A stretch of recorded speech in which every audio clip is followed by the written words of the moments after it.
손혜원 의원이 목포에서 기자회견을 자청해 정면 돌파를 택했지만 정치권의 공방은 더 뜨거워졌습니다. 오늘의 정치권 이슈 배종호 세한대 교수 그리고 김우석 미래전략개발연구소 부소장과 짚어보겠습니다. 안녕하십니까? 안녕하세요. 네. 자, 손혜원 의원의 기자회견 모든 질문에 답하겠다. 한 100분 정도 기자회견을 했는데 본인의 스타일이 분명하게 드러났습니다. 일단 총평 먼저 간단하게 해주시죠. 네, 굉장히 이제 전면적으로 본인이 입장을 밝혔지 않습니까? 예. 총평에 대해서는 여전히 상반된 그런 평가입니다. 플러스가 될 수도 있고 마이너스가 될 수도 있다. 그런데 여론조사 결과 이전에 보니까 제약을 하기 전에 보니까 전체적으로는 부동산 투기다라는 쪽에 여론이 조금 우세했어요. 그렇지만 호남 지역에서는 반대로 부동산 투기가 아니다라는 이제 그런 여론이 더 우세한 것으로 나타났거든요. 즉 그 얘기는 손혜원 의원의 그동안의 행동을 둘러싸고 굉장히 찬반 또 긍정과 부정의 여론이 팽팽하다는 것을 보여준다. 이런 상황에서 손혜원 의원이 정면 승부수, 본인이 이제 기자회견을 연 거 아닙니까? 문제가 된 그곳에 목포에 가서 폐공장에서 기자회견을 가졌는데 거기서 이제 가장 주목할 부분은 본인이 소장하고 있는 유물, 그리고 또 박물관, 그거를 이제 다 100% 국가에 기증하겠다. 대략 본인 주장에 따르면 100억 원대로 추정이 돼요. 그럼 이제 왜 이 카드를 꺼내 들었을까? 역시 자신은 순수하게 부동산이 아니고 문화재를 사랑했고 목포의 문화재를 지키기 위한 것이다라는 것을 입증하기 위한 것 같아요. 그러면서 동시에 국민들에게 이렇게 소란을 끼쳐드려서 죄송스럽다라면서 최초로 사과의 뜻도 밝혔고, 그리고 역시 남은 부분이 이 부동산 투기 또 차명거래 부분인데 그 부분에 대해서는 전혀 사실 무근이다 라면서 선을 그었고, 또 하나 남은 부분이 이제 이해충돌 그 방지 의무 부분을 위반한 부분인데 그 부분에 대해서 조건부로 사과의 뜻을 밝혔어요. 그 얘기는 무슨 얘기냐면은 아직까지는 없다. 그렇지만 자신도 모르는 사이에 혹시 그런 부분이 있다면은 사과를 하겠다라고 했거든요. 그래서 앞으로 여론의 이 향배가 어떻게 진행이 될지가 굉장히 중요한 그런 상황이고요. 그렇지만 이런 과정에서 혹시 또 다른 의혹이 폭로가 된다든지 결정적인 증거가 나오면은 굉장히 어려운 궁지에 몰리게 되지 않을까 이런 생각도 해봅니다. 알겠습니다. 총평 여쭤보기 전에 지금 속보 나온 게 있어서 저희가 좀 전달을 해드려야 될 것 같은데요. 자유한국당이 2월 임시국회를 보이콧하겠다. 오늘부터 국회 일정을 전면 거부했습니다. 오늘 오전에 나경원 원내대표가 이 조혜주 중앙선관위 상임위원을 이렇게 임명을 강행하면 2월 임시국회 일정은 없다라고 못을 박았는데 방금 전에 들어온 속보입니다. 2월 임시국회를 보이콧하겠다. 다시 한번 여의도 여야 전면 대치 상황이 또 반복이 되는 것 같습니다. 자, 손혜원 의원 기자회견 총평 어떠십니까? 저는 사실 멘탈 갑이라는 얘기 많이 하지 않습니까? 근데 어제 기자회견을 보면서 약간 궁지에 몰리고 겁먹은 모습을 봤어요. 실제로 이렇게 막 큰 소리를 치고 그러는 걸 보면은 이면에 굉장히 겁먹고 사실은 당황하는 그런 모습이 깔려 있는 경우가 많은데 지금 손혜원 의원 보면은 딱 그런 상황인 것 같습니다. 지금 사실 큰 소리는 치고 있지만 사실은 굉장히 당황스럽고 그렇지 않겠습니까? 그런데 이런 상황을 계속 무엇인가 대응을 하려고 SNS를 통해서 끊임없이 반박을 하는데 그거에 대해서 특별하게 뭐 내용 자체가 바뀌거나 여론이 바뀌거나 이러지 않았고 또 어제 기자회견을 100분 정도 했지 않습니까? 그럼에도 불구하고 확실하게 종식시키지를 못했어요. 그런 걸 보면 이쯤 되면은 그 열정이나 영향력 충분히 입증됐지 않습니까? 그러면 이제 좀 다 내려놓으시고 정말 문화 사업을 하시든지 문화 운동을 하든지 이렇게 해가지고 실질적으로 하고 싶은 걸 하면 되죠. 왜 국회의원에 연연해가지고 이렇게 하시는지 모르겠다 그런 생각이 듭니다. 배 교수님께서는 기자 생활을 오래 하셨으니까 수많은 기자회견을 아마 경험을 해보셨을 텐데 어제 손 의원의 기자회견을 두고 태도라는 부분 참 뒷말이 많습니다. 그 부분에 대해서 개인적인 생각은 어떠십니까? 이제 뭐 태도는 사람에 따라 다르기 때문에 그 태도를 제가 얘기하기는 좀 그렇고 일단 분명한 것은 손혜원 의원의 지금까지의 행보가 기존의 여의도의 정치 문법하고는 다르다는 것은 틀림이 없어요. 즉 그게 무슨 얘기냐면은 기존의 이제 여의도 정치인 같은 경우에는 이렇게 문제가 불거지면 의혹이 불거지면 일단 고개를 숙이면서 자세를 낮추면서 소나기가 피해가기를 좀 기다리는데 지금 손혜원 의원 같은 경우는 오히려 정면으로 맞받아치는 예. 그러면서 나경원 의원 원내대표도 공격하고 박지원 전 원내대표도 박지원 의원에 대해서는 예. 언제 어느 때든지 공개 토론도 하자. 지금 이렇게 맞불을 놓고 있거든요. 근데 이제 굉장히 본인은 이 스스로가 결백하다라는 이제 그런 입장을 갖고 있는 것 같고, 그리고 또 하나는 이제 브랜딩의 전문가 아닙니까? 그래서 대중을 향해서 메시지를 던지는데 예. 굉장히 탁월한 능력을 갖고 있는데, 그런 점에서도 이 기자회견에 충분히 반영이 됐지 않나. 예를 들면 말씀드린 대로 폐공장, 다 쓰러져가는 먼지가 나는 그런 것에서 기자회견을 함으로 인해서 오히려 그림을 통해서 봐라, 이런 곳이 투기할 만한 그런 장소냐. 그럼에도 불구하고 나는 내 사제를 털어서 목포 문화재 지킴이를 내가 한 것이다. 예. 라는 것을 보여주기 위한 그런 태도가 아니었나 이런 생각이 듭니다. 이해 충돌 방지와 관련한 질문들이 상당히 많았는데 손 의원 입장은 나는 내 개인적으로 뭐 이익을 취하려고 한 행동은 없고 그 박물관 관련된 수집품도 다 돌려줄 것이다. 네. 이미 발생은 한 일인데 이것 관련해서도 해석이 많습니다. 해석이 아니라 법 정신을 잘 모르시는 것 같아요. 예. 이거는 의도가 아니라 결과에 대한 책임을 묻는 법인 것 같아요. 이해 충돌이라고 하는 항목 자체가 예. 예를 들자고 하면 뇌물을 받았는데 돌려줬다고 해가지고 죄가 안 되는 건 아니지 않습니까? 마찬가지로 이 건 같은 경우에도 의도가 어찌 됐든 그 과정과 절차에 하자가 있다라고 하면은 이건 명확한 이해 충돌에 어긋나는 거죠. 그런데 이해 충돌에 대해서 계속 묻자 지겹다면서 더 이상 얘기 않겠다. 이런 식으로 하는 걸 보면은 법에 대한 이해나 아니면 여론 감수성이나 언론관이나 이런 부분들에 대해서 굉장히 좀 문제가 있는 거 아니냐라고 하는 생각을 하게 만들어요. 그런 면에서는 어제의 태도는 어제의 그 기자회견은 득보다 실이 훨씬 많았다라는 생각이 들고, 이해 충돌 자체에 대해서도 더 의구심을 키웠다. 그렇다고 하면은 검찰 수사로 검찰이 이미 수사하고 있죠. 그런데 지금 워낙에 뒷배가 튼튼한 분이라고 생각을 하니까 야당 입장에서는 검찰 수사만 가지고 하지는 않을 겁니다. 틀림없이 국정조사나 특검으로 가려고 할 텐데 이 정도 되면은 정부나 친정을 위해서라도 개인적인 좀 결단을 해야 하는 거 아니냐 그런 생각이 들고, 그렇지 않으면은 본인도 망가지고 사실은 정권에도 굉장히 큰 부담이 되기 때문에 조금 거시적인 안목, 큰 안목에서 좀 판단을 하는 게 옳지 않나 이런 생각이 듭니다. 제가 이 이해 충돌 방지 의무와 관련해서 좀 말씀을 드리고 싶은데, 현재 우리나라 법 규정이 좀 미비한 부분이 많아요. 그래서 윤리적인 측면 그리고 법적인 부분이 서로 일치가 되어 있지 않아요. 그게 무슨 얘기냐면, 지금 현재 공직자윤리법에 보면은 이해충돌 방지 의무 조항이 있는데 이게 선언적인 조항으로만 남아 있거든요.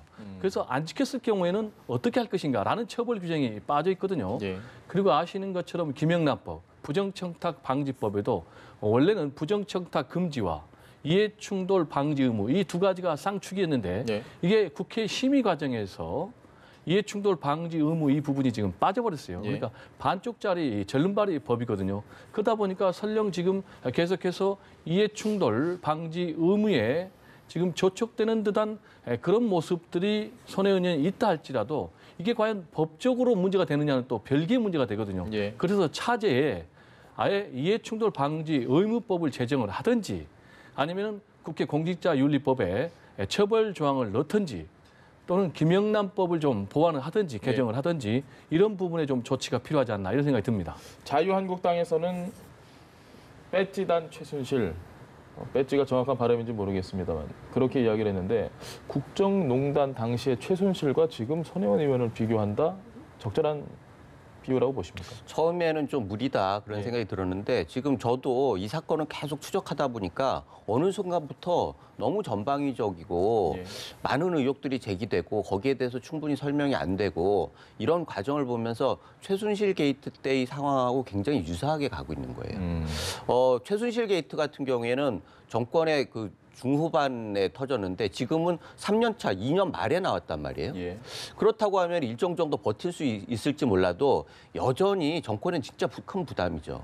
그런 면에서도 이 부분은 그냥 은근슬쩍 넘어갈 게 아니라 야당에서 최순실을 언급했다는 것뿐만 아니라 그것 때문에 최순실 언급하는 게 정당하느냐 이런 얘기 하기 전에 그런 것들을 미련에 방지하기 위해서 개인도 노력을 해야 하고 민주당도 저렇게 하면 안 됩니다. 그거 탈당하는 사람 옆에서 그 대표라고 하는 사람이 옆에서 배석해가지고 전송하고 게다가 개인 비리가 있는 사람이 어깨 하면서 경주하는 듯한 모습을 보이고 그리고 청와대에서도 아무 얘기도 안 하고 그런 상황이 계속되면은 개인의 결단이 없는 한은 결국 정권의 부담이 될 수밖에 없고 여권은 총선에서도 굉장히 악재가 될 거다 이런 생각이 들어서 이 부분은 그냥 최순실을 견주느냐의 문제가 아니라 최순실급으로 대응을 해야 한다라는 취지로 얘기한 것 같습니다. 예, 어떻게 생각하십니까? 지금 이제 우리 이 소장님께서 최순실 사건과 유사하게 전개된다라는 부분에서 제가 동의하기 어렵죠.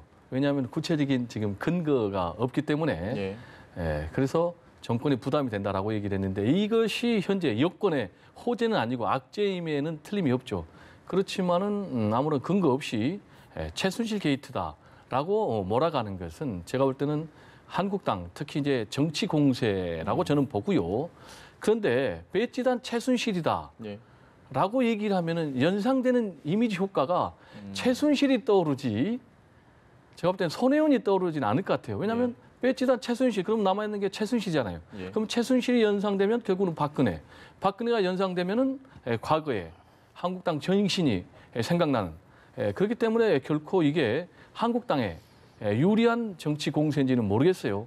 그래서 현재 검찰의 수사를 손혜원 의원 같은 경우에 자청을 했지 않습니까?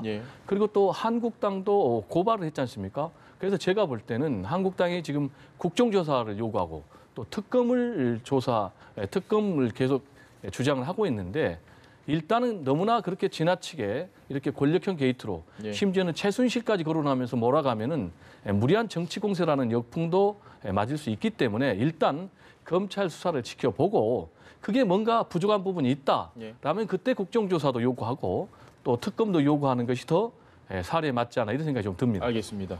자유한국당 얘기를 좀 해보시죠. 김병준 비대위원장은 불출마를 이야기를 했는데 불출마 얘기보다 더 주목됐던 이야기가 황교안, 홍준표, 오세훈 세 사람 모두에게 나와서는 안 된다라고 얘기를 했습니다. 저희가 일단 당시 이야기를 좀 준비를 했습니다. 한번 들어보시죠. 당의 분란과 어려움과 혼란에 단초를 제공하셨던 분들이나 아니면 그게 책임이 있으신 분들 또 혹은 당에 대한 기여가 확실하지 않은 분들은 저는 솔직히 출마하지 않으셨으면 합니다. 2020년 선거에서 험지 출마를 함으로써 당에 대한 기여를 하고 당이 보다 새롭게 되는데 앞장을 서주셨으면 합니다. 제가 지금 이렇게 이야기를 했는데 제가 출마를 할 수 있겠습니까? 처음 드는 생각이 그분들이 들어올 때, 황교안 전 총리 올 때, 오세훈 전 시장 들어올 때 당연히 전당대회를 염두에 두고 올 거라고 생각을 했을 텐데 지금 굳이 전당대회에 나오지 말라? 이건 어떻게 해석하십니까? 일단은 출구 전략이라는 얘기도 있죠. 사실은 김병준 위원장이 출마를 굉장히 심각하게 고민한다는 얘기가 계속 나왔었습니다. 그리고 오늘 발표 나오기 전에도 출마 선언이냐 이런 얘기들도 언론을 통해서 많이 얘기가 됐죠. 그런데 오늘 불출마 선언을 하면서 명분을 찾기 위해서 여러 가지 고민을 했던 것 같아요. 그런데 오늘 발표한 내용은 다 옳은 얘기입니다. 사실은 당이 이렇게 지금 이전 투구를 하는 모양으로 가기는 굉장히 그래서는 살아나기가 힘든 건 맞고 과거로 돌아가는 듯한 모습을 보이는 것도 바람직하지 않죠. 김병준 위원장의 입장에서는 비대위원장이 가장 중요한 의무는 이 혼란 중에 당을 안정화시키는 것, 플러스 새로운 지도 체제를 잘 만들어내는 거예요. 그런 면에서 저런 얘기는 굉장히 합당한 얘기다. 왜냐하면은 과거로 돌아간다라고 하는 건 비대위원장으로서의 성과가 없어지는 거잖아요. 그런 면에서도 저건 맞는 얘기고 사실 이 상황에서 본인이 나왔다라고 하면은 그거야말로 굉장히 큰 복잡해지는 심판이 선수로 나오느냐 이런 얘기까지 나오는데 지금 발표한 거 보면은 확실하게 본인이 정리를 한 것 같고 그런 와중에 지금은 얘기한 사람들은 다 유력한 대권 주자들이에요. 그렇다고 하면 대권 레이스는 별도의 그 장에서 하고 이번에는 당을 관리하고 총선을 잘 관리해 나갈 관리형 대표를 해야 한다라고 하는 취지로 얘기를 한 것 같고 그런 것들은 당에서 대권 주자들이 지금부터 각축하기 시작하면은 끝도 없어지는 거죠. 사실 그러면은 전당대회를 통해서 후보들 중에 누가는 승리를 할 테고 나머지는 다 뭐 지리멸렬한 상태가 되고 하나의 후보가 등단하면은 상대편의 공격의 대상이 될 가능성이 굉장히 크거든요. 네. 그런 면에서 굉장히 당으로서는 위태로워지는 거죠. 만약에 이번에 관리형 대표가 돼가지고 총선을 잘 승리를 하고 네. 잘 성과를 낸다라고 하면 당도 살고 후보군들도 다 골고루 다 살 수가 있어요. 그래서 총선 때도 유리하고 대선에 필요한 많은 자원들도 다 유지할 수 있다라고 하는 측면에서 이번에는 김병준 위원장이 얘기하는 관리형 대표는 굉장히 의미가 있다 이런 생각이 듭니다. 말씀 들어보니까 그러면 그럴수록 더더욱 이번에 당대표를 하고 싶어하는 분들이 많을 것 같은데 황교안 전 총리는 일단 저 길 가겠다라고 못을 박았습니다. 어떻게 보십니까? 이제 뭐 황교안 전 총리 같은 경우는 가장 중요한 것이 정치를 하느냐 안 하느냐였지 않습니까? 근데 정치를 하기로 선택하는 순간 자신의 길을 가야죠. 그럼 이제 황교안 전 총리가 생각하는 자신의 길이 뭐겠습니까? 당권이 아니고 대권 아니겠습니까? 그런데 당초에는 당권 도전을 건너뛰고 대권으로 바로 갈까 했는데 자신의 뭐 최측근 멘토도 아니다. 당권을 통해서 당내 세력 기반 확보하고 대권으로 가야 된다. 그래서 지금 그런 수순을 밟고 있겠고요. 지금 이 부분이 김병준 비대위원장하고 생각이 좀 다른 거예요. 네. 김병준 비대위원장은 계속해서 던진 메시지가 쇄신을 통한 총선 전략, 그리고 총선 승리를 통한 대선 전략 이렇게 가야 되는데 황교안 전 총리가 나오면은 과거의 프레임으로, 즉 본인이 생각하는 프레임은 문재인 정권 심판론인데 네. 이렇게 되면은 문재인 대 박근혜 프레임으로 가니까 총선도 공세적으로 못 나가고 불리해진다 그런 입장이에요. 그래서 제가 볼 때는 이 한국당 당권 경쟁의 키포인트는 두 가지인데 하나는 구도입니다.